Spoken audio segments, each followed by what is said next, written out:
చాలా public sector undertaking government of India సంబంధించిన public sector undertakings అన్నింటిలో కూడా ఇటువంటి కండిషన్స్ ఉన్నాయి. అయినా ఒక బెనిఫిట్ ఆఫ్ డౌట్ ని, ఒక కట్టు కథని, ఒక పెట్ట కథని అల్లి తెలంగాణ ప్రజల్ని మభ్యపెట్టడం కోసం తను ఒక కథనం రాశాడు. కాబట్టి మేము నిజాయితీగా ఉంటామే కాదు, ఉన్నట్టుగా కూడా జనానికి కనపడాలి. ఆ ట్రాన్స్పరెన్సీ కూడా ఉండాలి. That is what I believe.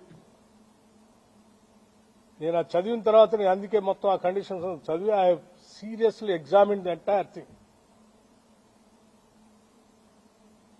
I have asked the Singareni management and the board seriously examining ఇటువంటి ఎలిగేషన్స్ వచ్చినప్పుడు ప్రజలకు స్పష్టత ఇవ్వాల్సిన బాధ్యత మంత్రిగా నా పైన ఉంటుంది. కాబట్టి I have asked them to, I have instructed, not only asked,